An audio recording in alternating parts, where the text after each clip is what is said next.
Good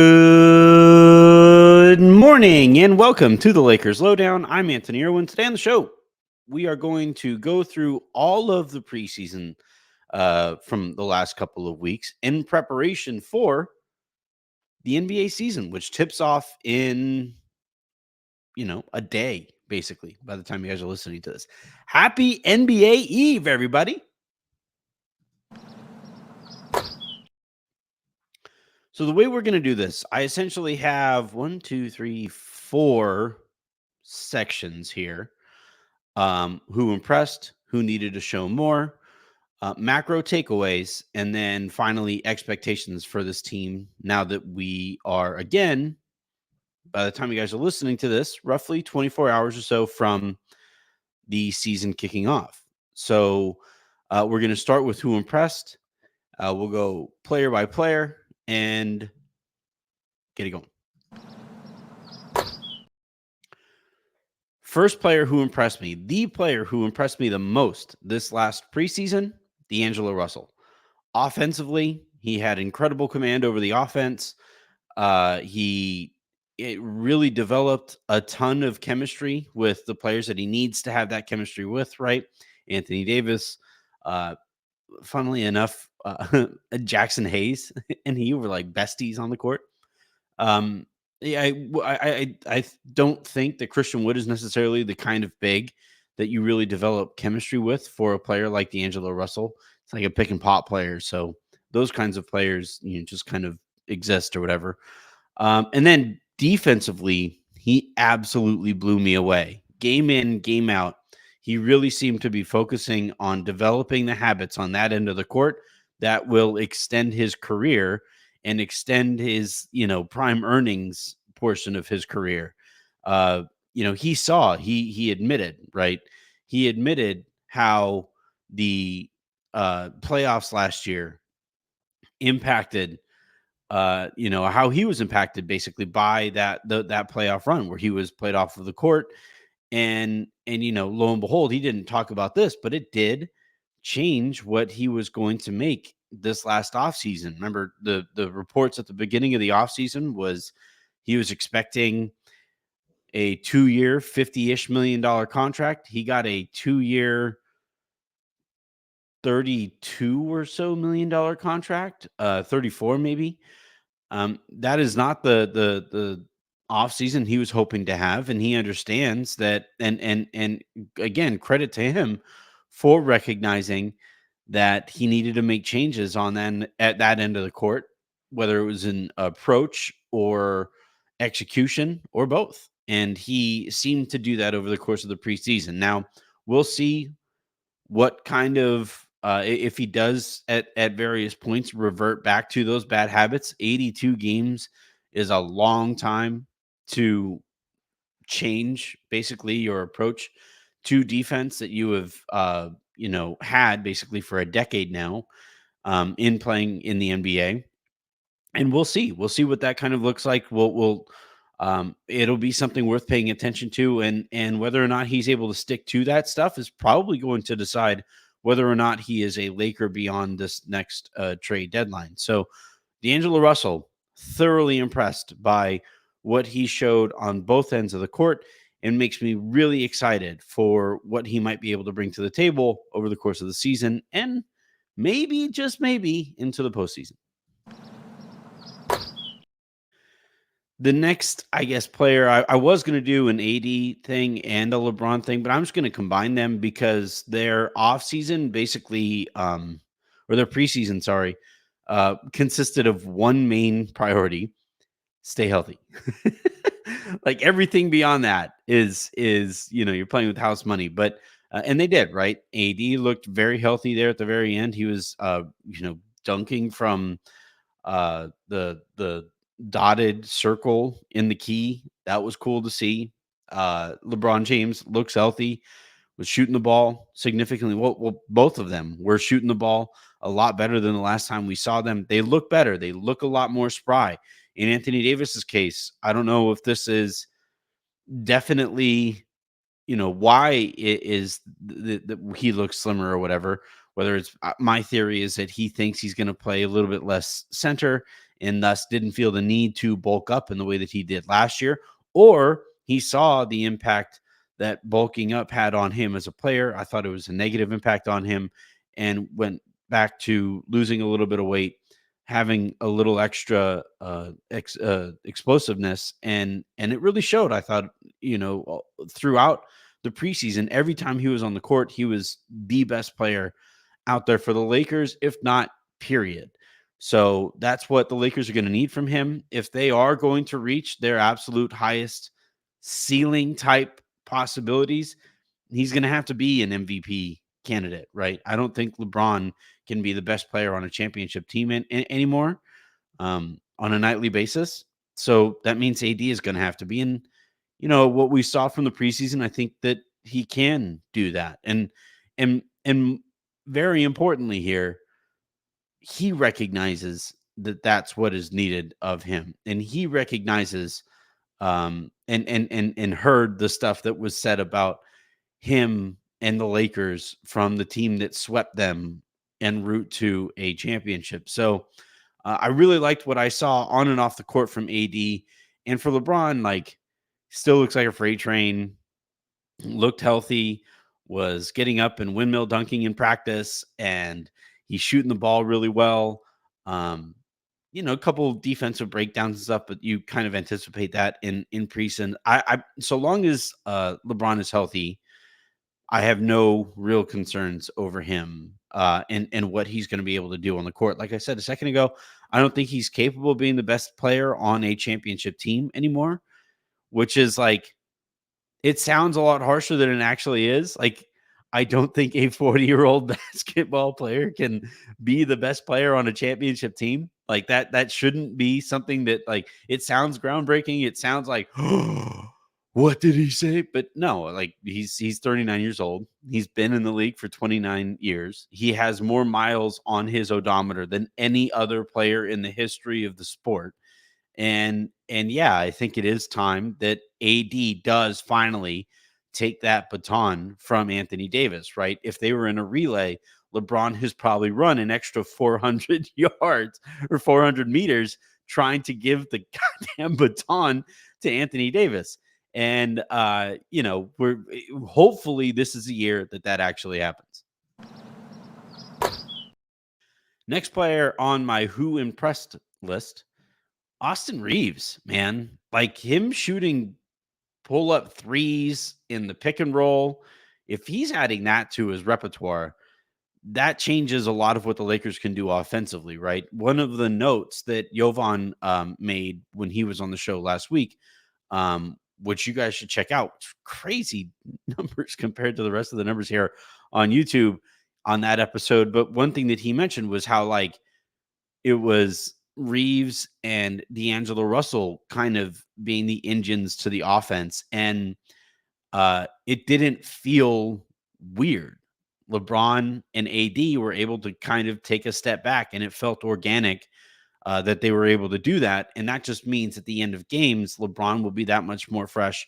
Anthony Davis will be that much more fresh. And if Reaves, continues what he showed in FIBA play, continues what he showed in the preseason, and really does take a legit step forward this year, the Lakers basically need him to do that. They paid him as if they anticipated him to do that. The Lakers expect him to do that. Everything I have heard from the Lakers and everything that they have also said publicly would indicate that they are confident that he's going to take that step forward. And this preseason has indicated to me that he's ready to do that. A little lower on the list in terms of expectations here, but the next player I'm going to mention is Jackson Hayes. I had zero expectations for him. I didn't like the signing. I thought that, especially given the fact that, like, Bismack Biyombo is still available, I had maintained basically that Hayes was a signing that the Lakers made without understanding the way that the market was going to play out. And I think the market took a lot of people by surprise, right? None more so than Christian Wood himself. And but that said, I thought Hayes outplayed Wood all preseason. And it is the setting that Hayes would outplay Wood, right? He is an energy guy. He is a rim runner. He's athletic. He's playing with guys who get him the ball, and his shots are easier to finish than Christian Wood's are. And yet, even given that, he outplayed Hayes like even beyond expectations going into it. So I was really impressed with Hayes. I'm really curious how the center rotation plays out. I do think Wood is going to get the first nod, but I do think because of the culture of competition that the Lakers have instilled, that Hayes has a very real shot at fighting his way into those rotation minutes if Wood continues to kind of disappoint. More on him in a bit. Last player here on the Who Impressed list, Taurean Prince. I came into this thinking that, Rui was going to be the starter, should be the starter. I don't think that that is still the case. I've changed my mind on that. I thought that if it wasn't going to be Rui, it should probably be Vanderbilt. And I don't think that is going to be the case because of Vanderbilt's injury. So Prince is, I think, going to be the opening night starter at small forward, and he makes a lot of sense there in that he's a good combination of defense and offense. He'll provide the spacing that starting unit needs to execute at the level that I think they can, and then defensively, he gets after it. He honestly gets after it a little too hard with the way that he was drawing fouls, right?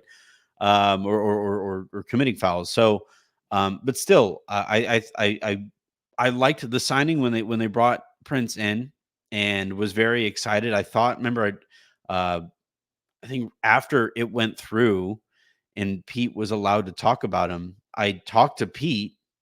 By the way, I think this is a good time to say this. We're doing a triangle pod. Yeah. It's going to be Harrison. It's going to be Pete. It's going to be me. It's going to be here on YouTube. It's going to be everywhere you get your pods. Those are always fun. You're going to want to check that out. But anyway, with Pete, I told him that I thought that Prince was going to be one of those plus minus darlings because of the stuff that he showed as he proved that he should start. And, look, excuse me, maybe I read a little too much into these things. But it's kind of funny that in the middle of a Sunday, of a football Sunday, the Lakers tweeted out a highlight reel, basically, of Taurean Prince playing really well. So that I'm kind of taking to indicate that he's probably going to be the opening night starter. How long he holds on to that, that's a different thing. And I do think that the Lakers should toy with starting lineups over the course of 82 games. That's kind of the point. You want to get good data samples, so that when it comes time to the postseason, you can make educated decisions on lineup combinations, roles within the rotation, all of that stuff. And I do think, though, to start the season, Taurean Prince has definitely, borderline objectively, earned the starting gig on opening night. Shouts to Prince for that.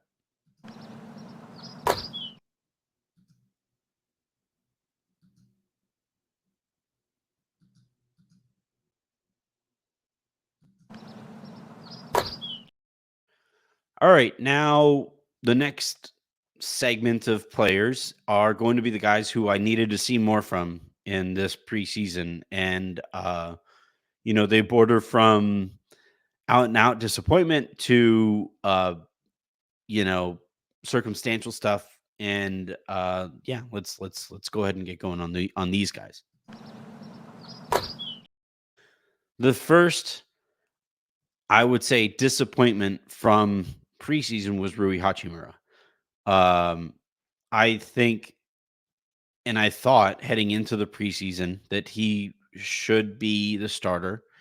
I do still think that when it comes time to like win games, he will, just from a sheer talent perspective, he's the best wing that they have, not named LeBron.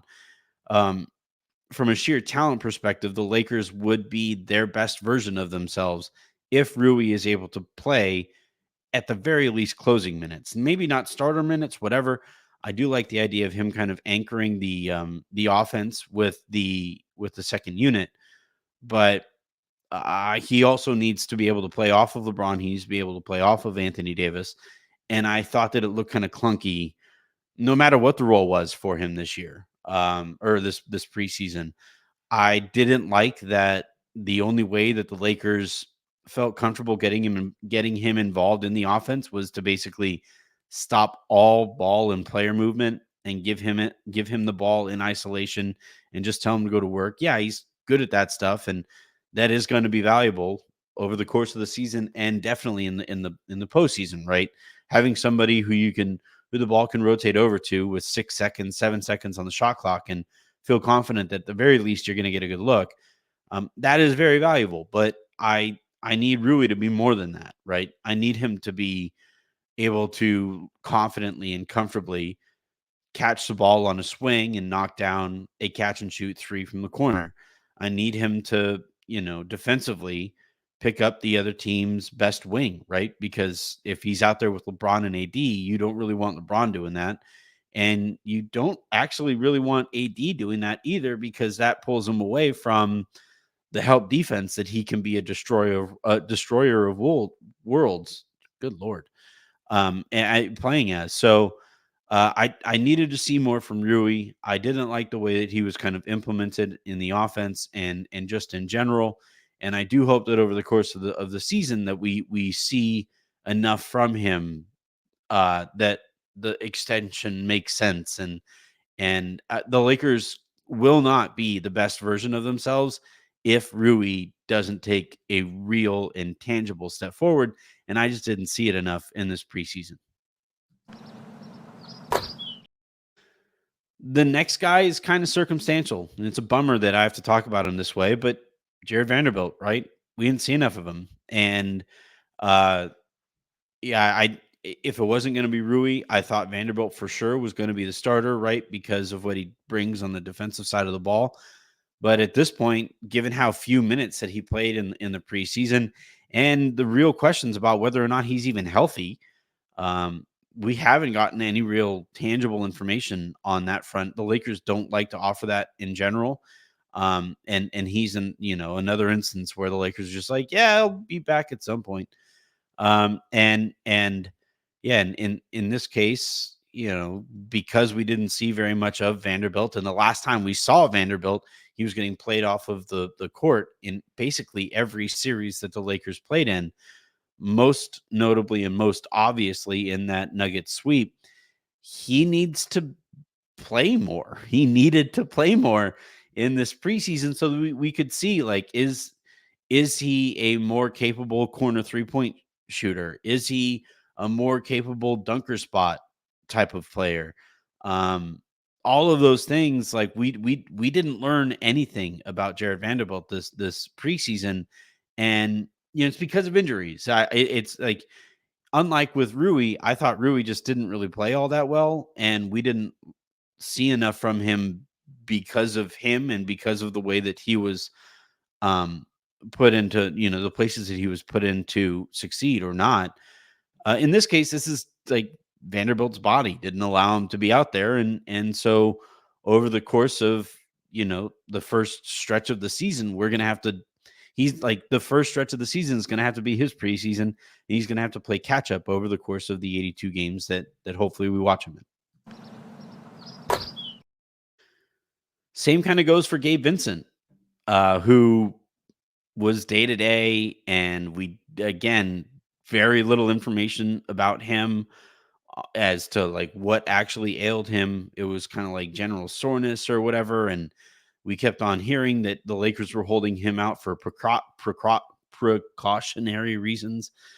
And yeah, like, it reminded me of Kendrick Nunn. So, and we saw what happened with Kendrick Nunn, right? He had the worst bone bruise in the history of bone bruises and basically never played for the Lakers. So, I obviously don't think that's how this is going to go with Vincent, but I, given the importance that he is going to play on this team, whether it's with the second unit or if the Lakers do trade D'Angelo Russell, playing a little bit more with the main units or whatever. We needed to see a little bit more from Gabe Vincent, and we weren't able to because of the variety of reasons that we were given for why he wasn't playing and whatever. So I'm really curious with both Vincent and Vanderbilt if they're going to be able to go on opening night. And if not, like, and we continue to get this, shadowy message from the Lakers that, yeah, like, yeah, if they can't go on opening night, I think they will.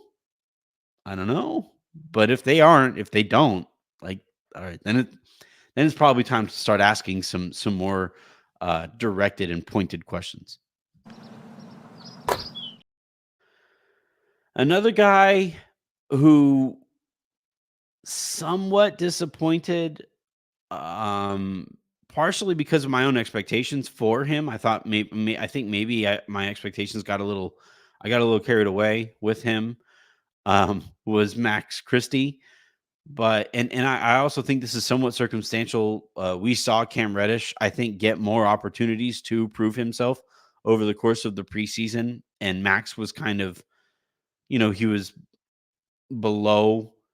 Uh, he was below Cam Reddish in the rotation, and that, wasn't great to see. But I think the explanation for it was like they wanted to see as much as they possibly could from Cam because I think they know what they have in Max, and they wanted to give Cam the first opportunity to show that he can provide a little bit more than Max. And I here's kind of my expectations and where they sit with Reddish.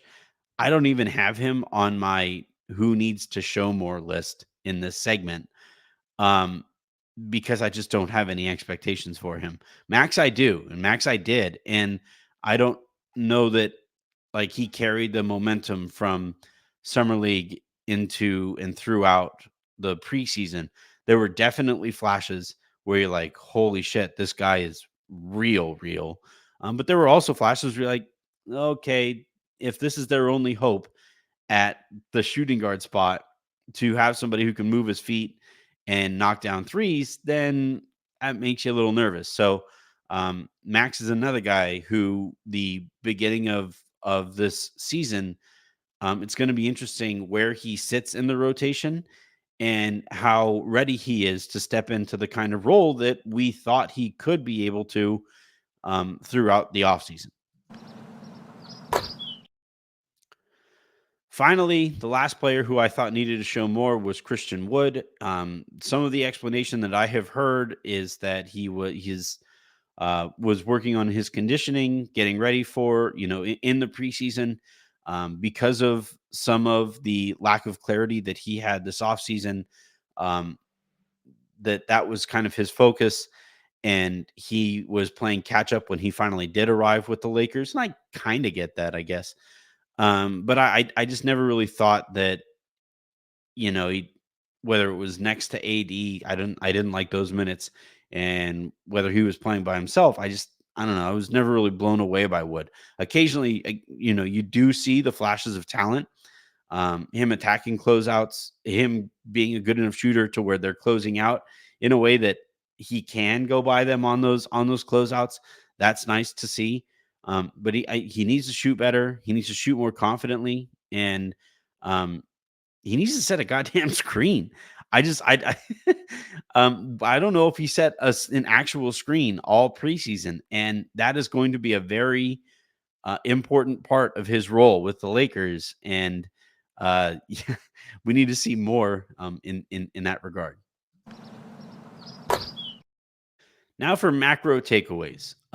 Let's start with the Lakers' identity. I think we know now that they are going to be a very good offensive team, that I think they are going to be significantly better in the half court offensively, and that will kind of help carry them through the various circumstances that pop up over the course of an 82 game season, and hopefully the 16 wins that you rack up in the postseason.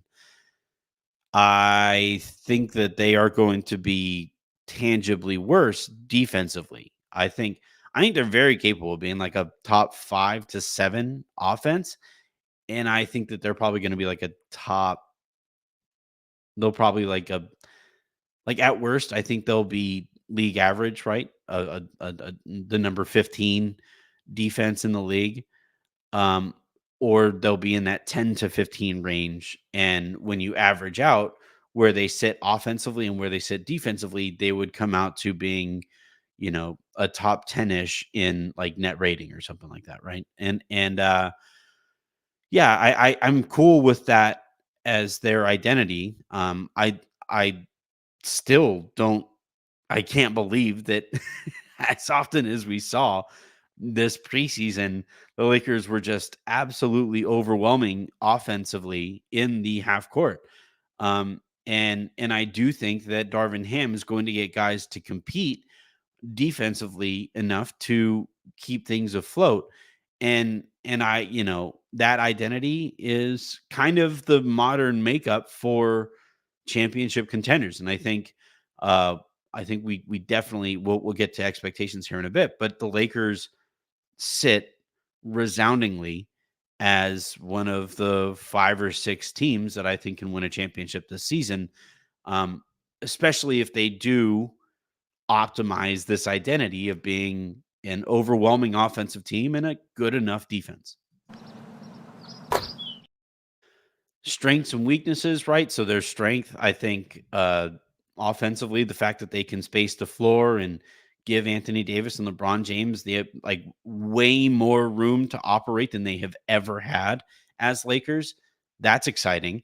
I think in terms of like on ball creativity, they have a ton of it. That LeBron guy is pretty good. You know, Anthony Davis as kind of the focal point of the offense, and as a screen and roller that we have seen generate results before. D'Angelo Russell and Austin Reaves are plenty for primary, secondary, or even tertiary creators with that starting group.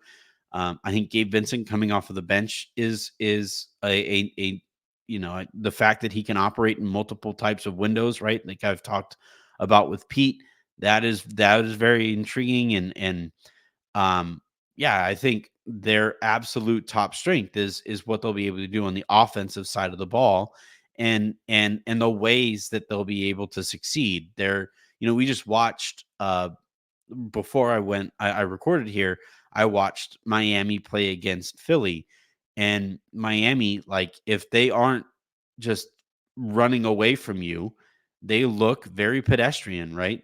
Buffalo dominated the line against them and they forced them to play in the mud a little bit and they sucked in that game. And I don't think they sucked as bad in this game against Philly, but you definitely saw that Philly's defensive line overwhelmed Miami's offensive line, and Tua never looked all that comfortable.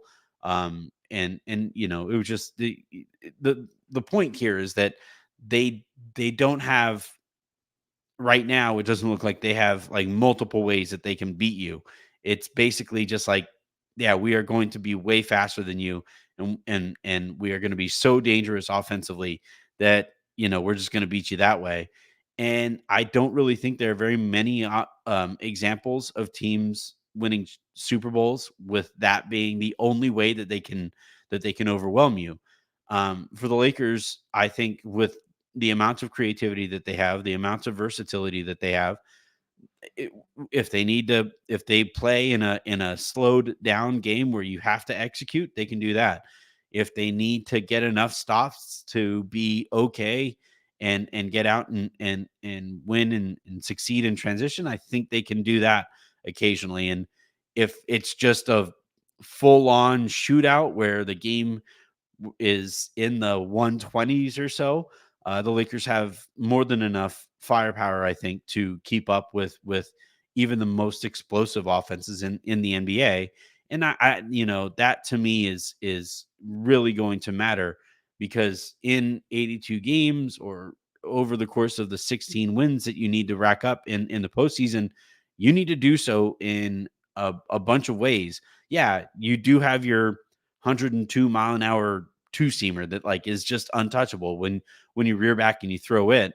But for for the Lakers here, you need to be able to counter, right? You need to have a curveball, you need a slider, you need a change and all that stuff to succeed in a league as competitive as the NBA currently is. And I think that is the thing I'm most confident in. Weaknesses, their defense makes me nervous. I'm just gonna say it. Perimeter defense is just kind of not there. You're really relying on Max Christie, which makes me kind of nervous. You're really relying on Jared Vanderbilt, who we saw get played off of the court multiple times over in the postseason.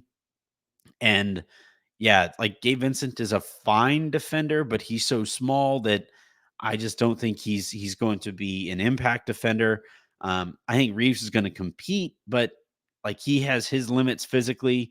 D'Angelo Russell, I think, looks a lot better defensively, but if he ever does revert back to those bad habits, then you're really kind of struggling defensively with him and Reaves as your starting backcourt. So defensively, they make me nervous. And there are going to be games that the Lakers lose because they just couldn't get one stop down the stretch and they, missed an open jumper or something like that.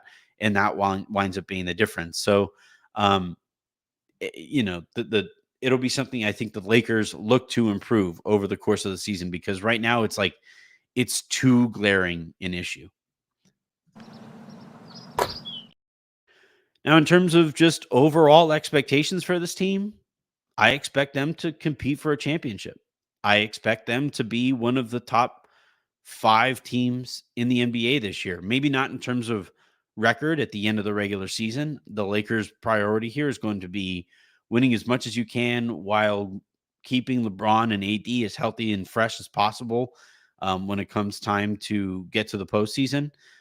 So, like, I don't think they're going to lead the conference in wins. But that said, I do think it's fair to expect the Lakers to be one of like the top 4 teams in terms of wins in the conference this year. They have enough guys. They're a deep enough team that you can succeed in the regular season. And then, at the deadline, if need be, you can consolidate that talent and go into the postseason with a shorter rotation that is a little bit more top heavy, a little bit more explosive at the top. And whether that is D'Angelo Russell who gets moved, whether that's Rui, who I think it, it feels more of a possibility now than I would say it did heading into the preseason. Whoever it is that gets moved in that situation, that'll be interesting to see. But yeah, in terms of like expectations this regular season, the Lakers should have home court in the first round of the playoffs next year. Beyond that, I don't know. That I like last year was the matter of like coin flips and weather cycles. Like we got so far down the the tie separators, the tiebreakers, that like that like thread counts on jerseys was deciding who was going to be which seed in the West Conference last year, and I think we're going to get a lot of that again this year.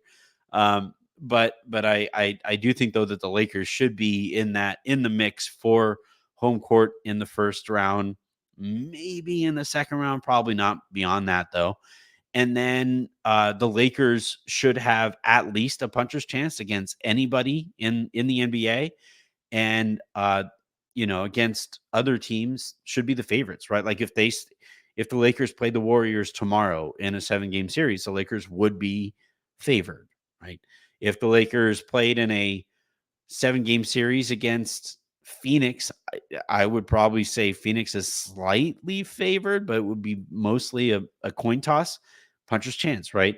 And I think if the Lakers played in a series against Denver tomorrow, I think the Nuggets would be favored, but like 65-35 type of odds. Again, puncher's chance in that series as well. And then, you go through the rest of the conference, whether it's Dallas or Memphis, who I think is a mess, and the Utah, OKC, like on down the line, if the Lakers were to play series against any of those teams, the Lakers would be, I think, pretty heavy favorites heading into that series. And, you look at the East, Milwaukee's really good, Boston's really good. The Lakers deserve to be in I would say slight underdogs in either of those series, also depending on home court advantage.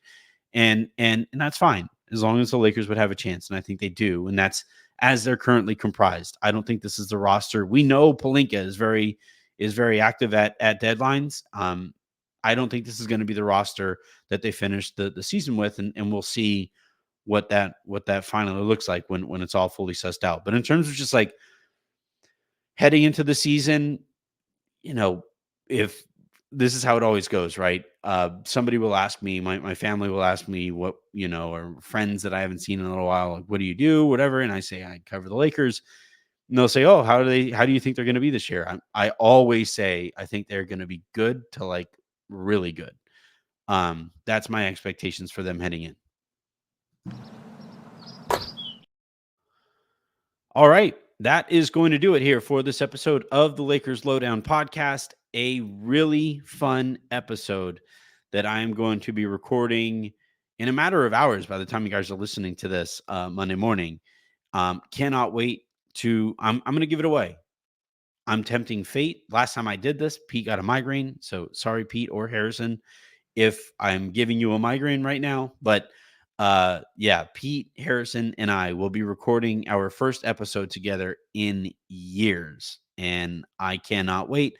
I hope y'all tune in to that when it airs. So until then, and until the next time I talk to you guys, I'm Anthony Irwin saying have a great rest of your day. Make somebody else's, and I will talk to you in a little bit.